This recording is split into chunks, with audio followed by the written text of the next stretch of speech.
Айдай Токоева жүйө жүрүштө чачын кыркты.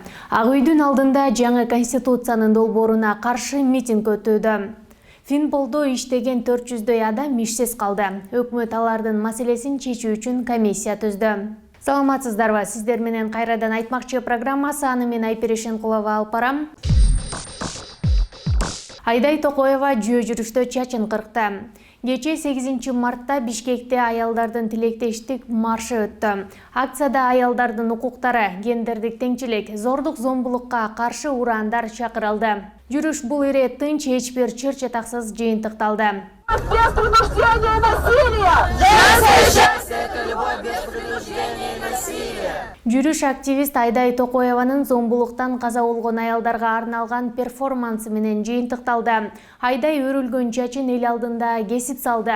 Айтмакчы, Айдай Токоева клубтун журналисти. Менин чачымдагы жазууларда зомбулуктан каза болгон аялдар тууралуу айтылган. Мисалы, аял тамакты жай бышырып жатат деген шылтоо менен күйөөсү ага бензин чачып, газды күйгүзгөн, же болбосо акча гана деп сураган үчүн аялын сабап өлтүргөнү. Кыргызда кыздын 40 чачы улуу деген макал бар, бирок ал макал чындыкка дал келген жок. Ошондуктан чачымды кесип салдым деген Айдай.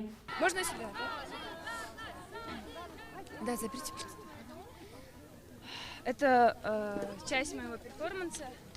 На этих лентах написаны мотивы убийств женщин, которые были вычислены в результате исследования Ани Капушенко и Савии Хасановой. Они в декабре опубликовали его, можно почитать. Там описаны около 300 убийств женщин, которые были основаны на ненависти и были прямым следствием домашнего насилия. И то не всегда. То есть им пришлось прочесать больше 54 тысяч новостей на том же сайте Макипресс, на других новостных сайтах, чтобы собрать какую-то статистику и детали, чтобы был известен убийца или мотивы. Что здесь написано? Вот здесь написаны мотивы. Так, к примеру, здесь... Здесь медленно готовила. Вот, я медленно готовила жена. Бул жолку жүрүштө активисттер окуган кыз ордун табат. Кыздар баары бир жеңишке жетет. Чыныгы эркектер теңдиктен коркушпайт. Аялдар үчүн коопсуз жашоо, кызыл камчы сынсын деген сыяктуу жазууларды көтөрүп чыгышкан. Женское счастье – это полноправное политическое участие женщин на всех уровнях управления. Женское счастье – это полноправное политическое участие женщин на всех уровнях. Ну, что тут скажешь? Ак үйдүн жанында жаңы конституциянын долбооруна каршы митинг өттү. Жогорку кеңештин имаратынын алдында конституциянын жаңы долбооруна каршы митинг өттү. Митингке чыккан 50-гө жакын адам баш мыйзамдын жаңы долбоорун жокко чыгаруу керектигин айтышууда. Алар ошондой эле жогорку кеңештин таркашын дагы талап кылып жатышат. Жаштарга жол жабылат. Негизги маселе ошо жаштарга ушуну түшүндүрүп кетким келип атат.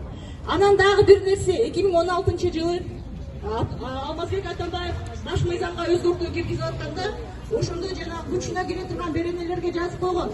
Пункттөргө тиешеси бар адамдардын баары жоопкерчиликке тартуу жөнүндө эскирсе дагы булар жооп 3 мартта жогорку кеңеш жаңы конституциянын долбоору боюнча референдум дайындоо демилгесин биринчи окууда колдоп берген. Эми чын айтканда таралбай калган да, мындай чачын тарабаган адам сыяктуу эле баш мыйзамдагы ошентип келип комитетке, анан ошол бойдон кетсе биз анда баарыбыз уят болобуз. Долбоор 2 жана 3 окуудан дагы колдоо тапса президентке жөнөтүлөт. Ал кол койгондон кийин жалпы элдик добуш берүү дайындалат. Референдумду жергиликтүү кеңештердин шайлоосу менен кошо 11 апрелде өткөрүү сунушталууда.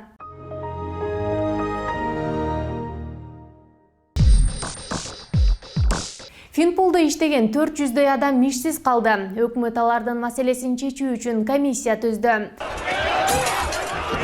Это безумие. Это политика. Мурдагы экономикалык кылмыштарга каршы күрөшүү боюнча мамлекеттик кызмат жоюлгандыктан бул мекемеде иштеген жалпысынан 400дөй адам жумушсуз калууда. Чота бул жагы башкача кетти. Маалыматка караганда алардын 300-ü офицер, калган 100дөй адам тейлөөчү жана техникалык персонал. А что делать? Муравью хуй приделать, что делать?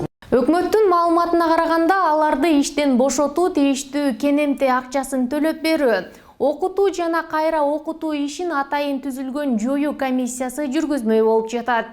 Жоюу комиссиясы түзүлгөнү 9 мартта белгилүү болду. В принципе, логично. Комиссиянын төрагасы адистердин ишин 4 багытка бөлдү.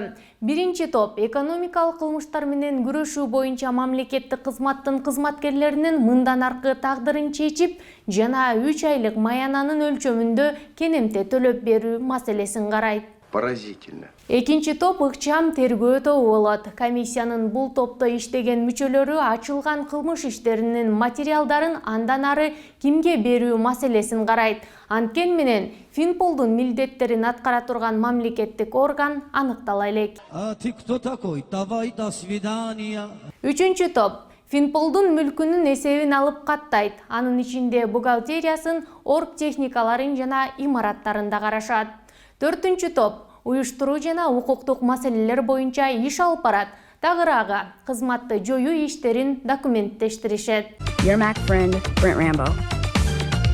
Кылычбек Алышев мыйзам боюнча комиссиянын ыйгарым укуктарды мамлекеттик башка органдарга бергенге аргасы жоктугун айтты. Ал арада өкмөттүн 5 марттагы токтому менен экономика жана финансы министрлигинин алдында экономикалык кылмыштардын алдын алуу боюнча атайын департамент түзүлгөндүгүн айтып берди.